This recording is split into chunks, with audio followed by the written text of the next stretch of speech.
Assalamu alaikum wa rahmatullahi wa barakatuh.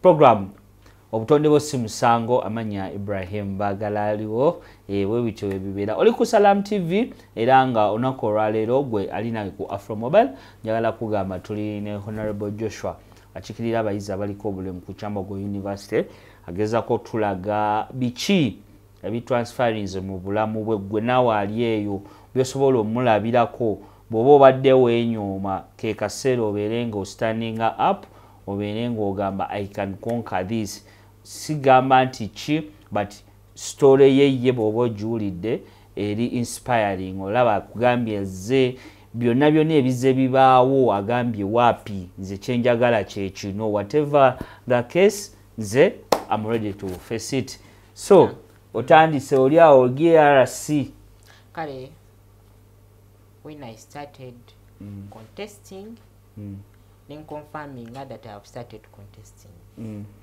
Katao, there is what we call nomination fees. Even now, of course, you need. Of course, yeah. There's some amount. Is no catering up for the process? Yeah, maybe I'll come with a recommendation. But is when Azisasura, then. Now Nitanika campaign. You went to the parents, Novaga Abana, you see me here, you're Joshua. I did some money for by the way, motivate my hey, I'm going to Gamba. Like I told them when we are about even to vote, when we are about to go for voting. Watch to Gamba ko. Like what you could gamma team for choke so maybe them. I need that. Like maybe like for me or to contest the reason why chi kale okay what reason che sabagamba mukusoka naye bamu bali bachimanyi like my parents bamu bali bachimanyi the reason why sabagamba like they saw it will need a lot of money yeah it will need a lot bo bachebera perspective nti sente nyingi ezidyawo yeah sente nyingi like I didn't confirm with them. Yeah, now when we are about to vote, like 2 weeks to go, then I told them, but Banga Bali wasn't it's too much commercial. So Wabagamba, okay, finally Wabagamba. Chichi, what was the reaction? What's they were okay. They loved it. Yeah, okay. They loved it even. They were much more happier than me even. Yeah. Yeah. Never seen a good nanny chinto. Yeah. Yeah.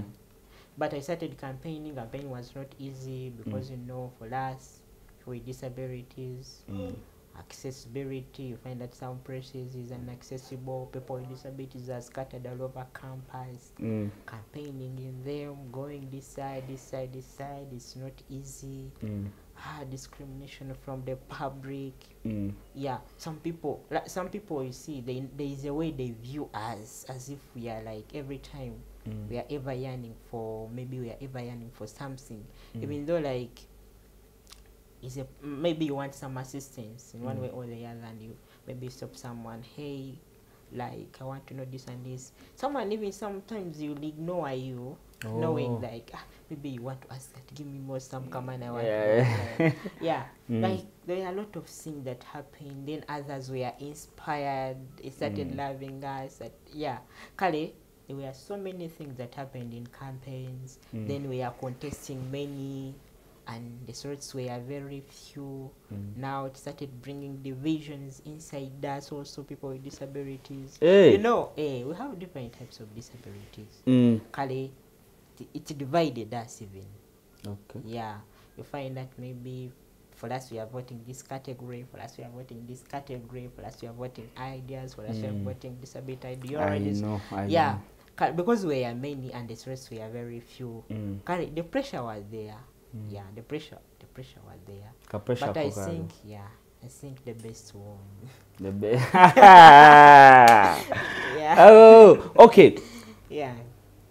After on the day ngogenze mu kalulu ka pressure okay kinds of results after announcing the results njagala okusiga ekifaananyi but kinnemye n'abalabi bafe aba Salam TV what happened Because I was happy. Do you know yearning? Manyo izo kwa wasanyuka. Ne bagamba omwana awagudde asinze ne bamutwala mu ddwaliro. You know, being happy, eh? You find that there is when you are happy, and sometimes you can't even express the way you are happy. Just you be there. Nti Joshua. Like for me, because I was there. I was there from morning up to 5. You were there, no rest to afuna ka break. No gamba wenvira wana akalulu kange. Genda kwa bakobululu babubengola. To afuna, didn't you have a team that you were working along with? Yeah, the team was. Wabagamba temuva wana akalulu kange terika kwatamu. Nange naliwo. Akalulu kayinza okukyuka ku ssaawa. Yeah, nange naliwo. Like I had a team. When they announced, of course I was happy. Nkulaba bakusitula mu banga of course. I wish you can share us with those videos. The moments, yeah, even the pics, everything, the moments. You have them? They are there. Oh, yeah. They are there. Of course, I was happy. Like, I don't know even the way I can express it. You know, yearning for something, they postpone the elections. You are frustration, you I'm coming back. Then you end up winning. There's a way you see it at now. Like, my efforts are not wasted. Kati bili byonna byerabidde eby'ekyalo, ebya primary, ebyokuleka okusigala mu ddoomu, ebyokusula ebweru, byonna byerabidde. Olabira ddala nawe you were full GRC. Oyinza okuba wali oyambala jean kati toga sawa ya masuuti bascots. N'okyusa closet. Of course, some things change. Yeah, some things change. But they tell us, bituufu kati mwe abo abatugamba. Wobako level gy'otuuseeko. Waliwo byoleka emabega.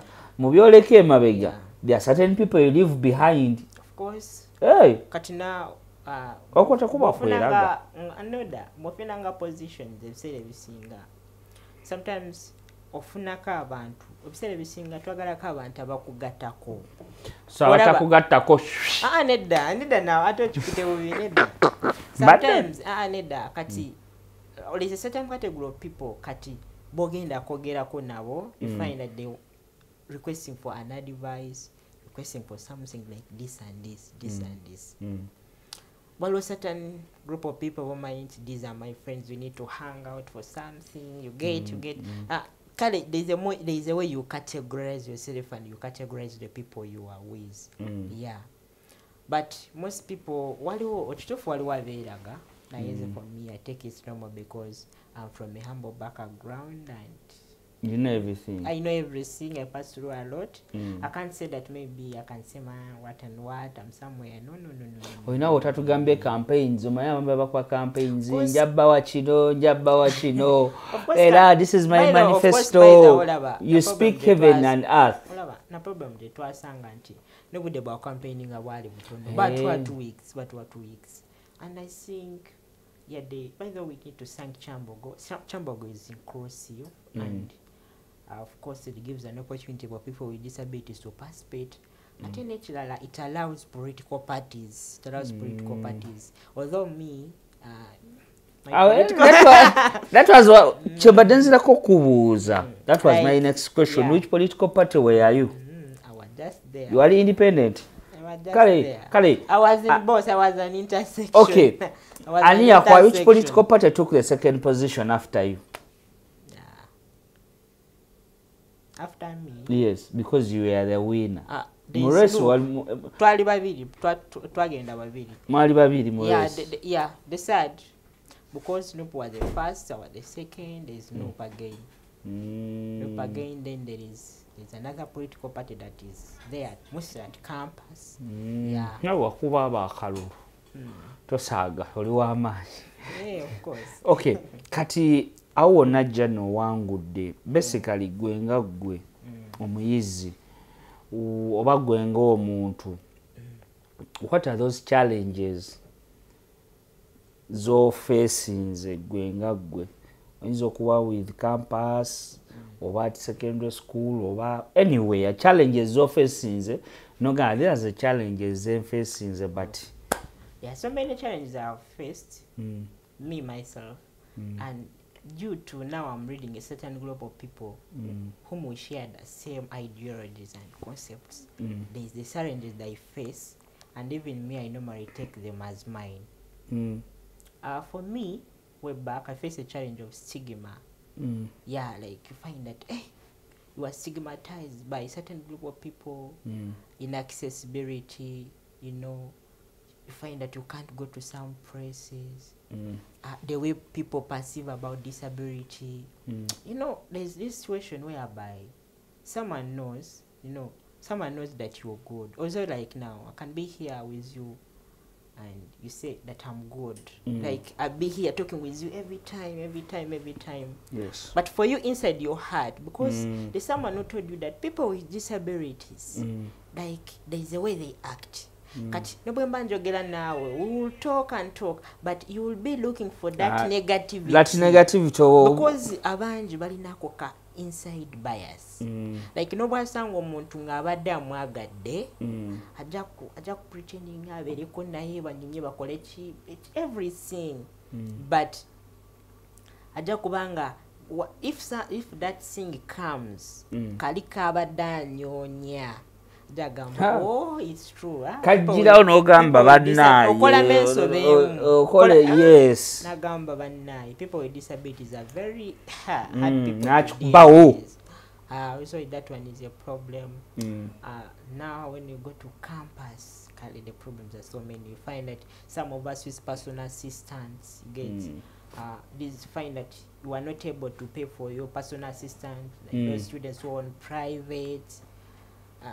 You find that you need to rent, and you rent for your personal assistant. Sometimes those ones who are not who are on government a bit, they are sorted, but you find that there is even delayed payments. We are facing that problem at Chambogo. Like mostly the problem, there is this problem of marks. Like mostly people, students with disabilities, mostly those of B1s, visually impaired students. You know, they normally use transcribers, and you find that it's a very big challenge at Chambogo. You find even up to now, someone has not received the results of the last semester because there is that process, there is that structure that was created. That structure. Sometimes you find that the structure created does not favor us. Oh. Yeah, it does not favor us. Okay. Yeah. And even there is a problem of like, I don't know the way I can term it, but mostly when we are in a group of people, there is a way they want to categorize people with disabilities. Like if it is leadership positions, that we should be contest on leadership on those positions mostly for people with disabilities. But the moment now you say that let me go for this position, because for my told you at first I wanted to contest as a Gedi president. Yes. But the more I interacted with so many people, like they were like this and this, this and this, this and this. It's a very big challenge. It's a very big problem. The way people perceive it as if like for us we are special. But what they forget is like when you get what you need to be to survive well, when you get, like I already highlighted you, when you give me a crutch that I need to walk, which means that we are on the same level, we can compete. You can compete. There is nothing. Also, there are some limitations that will come. Maybe I need something that I can do for myself. But what I can say, like 90%, we are on the same level. We are on the same level because you have tried to curb that limitation down, and you're breaking that barrier.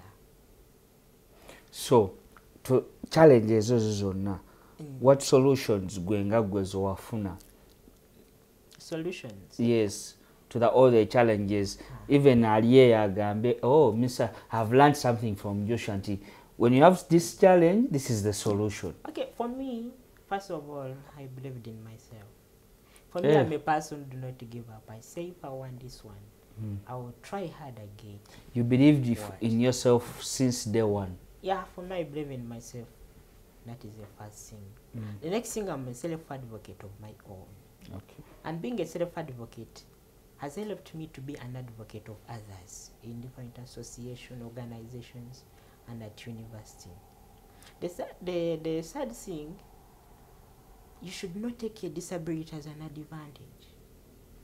You should not take it as have a disability. Let me go to those streets here in Kampala and you start begging for money. Do something. Someone, when you start some little thing, someone can come and say, I'm going to maybe to fund your business. But when you want, someone will just look at you and say, let me give you 5K because you wanted food for lunch. Only that is what you wanted. That was your problem. But when I've just started a shop like this, even though you might come, if you want to support me, you will come, and maybe if you find that the shop is having, maybe the shop is nga longa tano kandi oze mtwalo nga tano kati gwe mitwalo 5 nabo ja kumpa obuyambi bwa 15 owe na kumpa obuyambi bwa mitwalo 4 oba 5 nange ninyongera mu business tulina okweleyingira foundation eyaffe like ate n'ekirala we need to learn how to socialize because abo bantu ogenda kubeetaaga in your entire life. It's not that even in your entire life that person ogenda kumwetaaga oba osoma because there's something that you can't do for yourself, so ogenda kumwetaaga after ogenda mu community, in the job market, everywhere.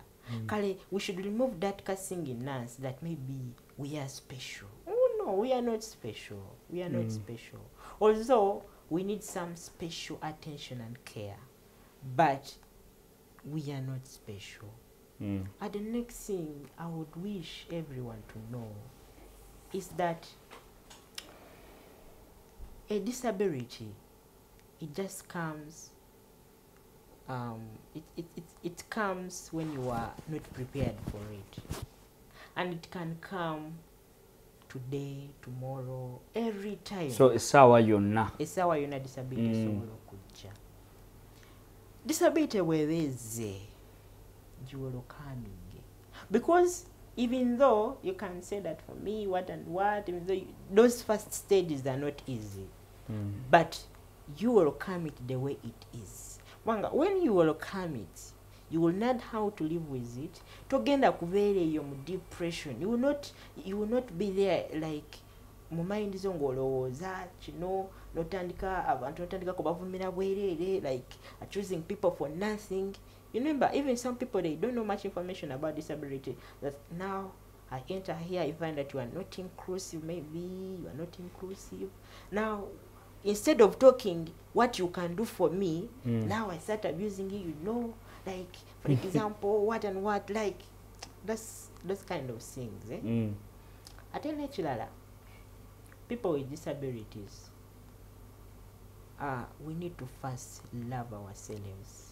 Tulina kweyagala. Ng'omala tannakwagala soka weeyagala. Olina kweyagala. Katana nakwagala nga tuweyagala. Nga gwe toweeyagala. Ate tujjako nakano maybe like most it normally comes when you know there is a time when it comes there we need to engage in relationships, you need to do what and what. Otuuka abamu batuuka akaseera ne weeraba nti laba ono si musaana, ono musaana, ono sikola ki like waliwo eyo category, waliwo something we need to put in our mind that n'ekirungi olina kukyeyagaliza. Tegeera n'ekirungi, don't say that this one is for people who can walk, this one gamba ekyo nange nkyagala kisobola okuba ekyange. Waba president w'eggwanga olaba nti ye muntu ali special. I can't be one. You get? That's why even me I wanted Quintus as a good president. So sikuwa the reasons nyingi ezakyusa was sorry yali mpanvu. Naye like olina okubeera nga okkiririzaamu ate weeyagaliza. Okay. So Mwami Joshua, your last remarks eri abalabi ba Salam TV bonna abali abakulaba ensi n'ensi. Bonna bandaba, I thank you for watching. Thank you for watching.